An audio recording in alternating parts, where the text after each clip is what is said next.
welcome to the Parenting Roundabout podcast for the week of March 29th, 2021. Every week we chat about the things parents are talking about, complaining about, and obsessing about right now. I'm Nicole Erdix, and I'm here with Terry Morrow. Hello. And Catherine Haleko. Hello. This week we are complaining about other people's opinions and obsessing about rejoining the world post-pandemic. We're also going to take a couple of breaks for an entertainment discussion and a recommendation roundup. Today we are talking about myths about raising kids, debunked by, of course, who knows best?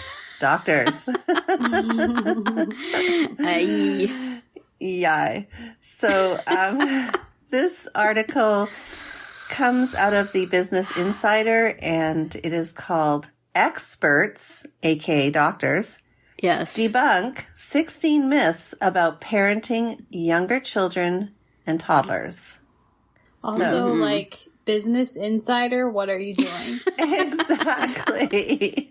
They asked a pediatrician and a developmental psychologist. Well, that's where you went wrong right there. Is this a stay in your lane issue or what?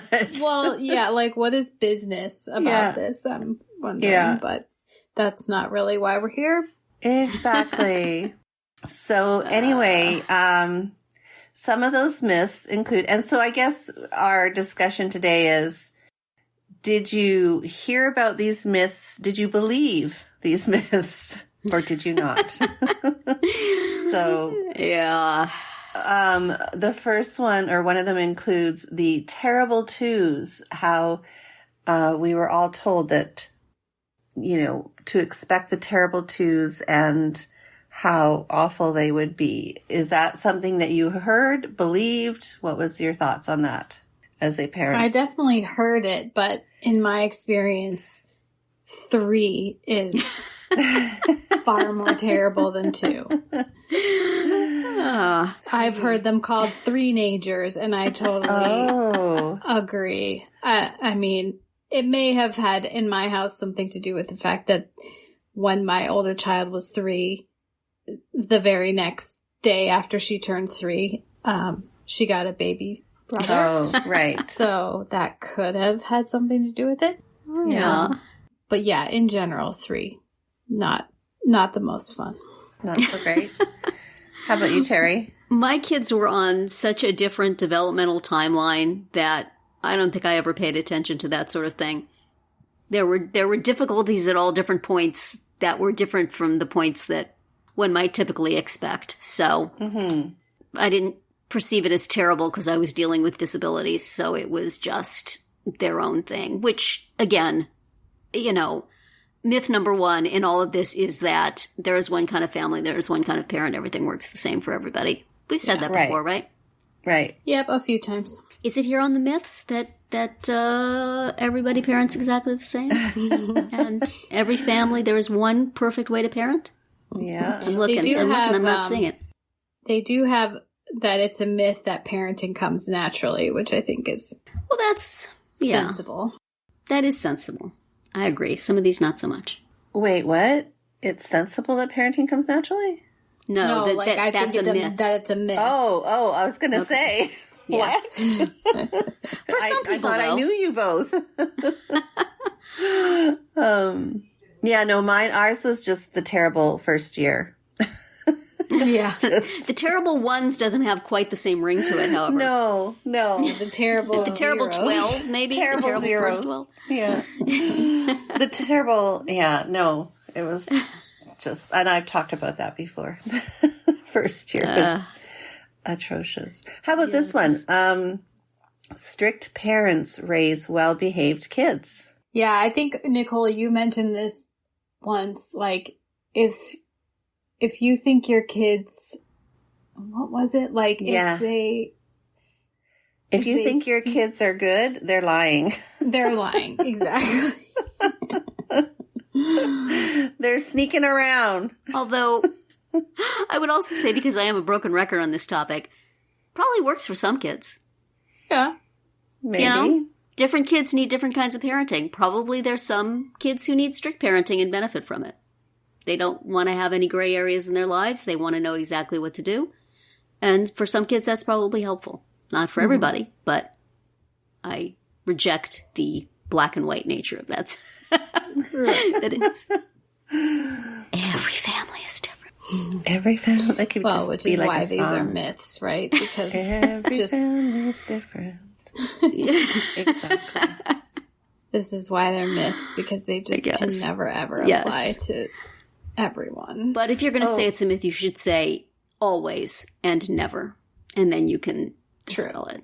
But how about this one? Sugar makes kids hyper. I actually believed that for a while. It's not possible that for some kids, sugar can make them jumpy. Not all kids. See, this is why professionals hate me. They come up with a simple, pithy bit of advice, and I'm like, well, but what about? Terry's Guide to Debunking. Still little voodoo dolls of me in child study team offices, I'm sure. Ooh, and my shoulder hurts. Ow. Stop that. Catherine, what do you think? Did you feel like sugar ever makes kids hyper or made your kids hyper? No, not really. I mean, I think I kind of knew that was most likely a myth. I definitely knew the other part of that one in the article is like, they can catch a cold if they're not warm enough. Mm-hmm. Mm-hmm. That I knew was a myth. But you know what? My mother said that was true, and so I believe it because I always had to wear a sweater. Right. Are you saying my mom was lying to me? No, your mom just wants what's best. Wear a sweater. You're going to catch a cold. Right. And I didn't catch a cold. Well, my favorite was always like, I'm cold, so you need a sweater. Yes. We're saying that's really not true? That wasn't really my mother. That was more like my grandmother and my mother-in-law. Well, that was my mother, and that was also, me. So my husband, who is Eastern European, grew up with a very different philosophy because it's very common for Europeans, or at least Eastern Europeans, to open the windows when it's cold to air out the house and to get all kinds of fresh air. Yes. So we would have, our windows open in the dead of winter. Just so that we could get some fresh air flowing. Well, now, is this the dead of winter in Southern California or the dead of winter in Canada? Canada. Well. We would have our windows not wide open, but cracks so that we would get the air flowing through the house. And actually, he does that now, too, in the morning. And it could be a little chilly in the morning here in the winter. Yeah. I'm not going to, it's enough to put on a sweater. But he'll open up the back door, patio door, sliding glass door, and we've got a screen door there, but the air is just flowing through in the morning. And then do you tell the kids to put on a sweater so they don't catch a cold? Or you just know that cold is they've grown up with it, so they've acclimated to our house just being cold. But so they obviously didn't really associate that with getting sick or right. They thought it was healthier. They thought it was healthy. Yes, not unhealthy. It was healthy. So my grandmother-in-law was always just so upset when I would walk around with no slippers. Like, even if I had socks on, that she was still like horrified that I wouldn't wear slippers. Really? Yes. Wow. I don't know what that was about. I don't know if she thought my feet would get cold, or she thought like the floors weren't clean enough. This was in her house, Right. Because she always wears slippers. I don't know. That's interesting. What's the rationale there? But I should have just humored her. I kind of feel bad.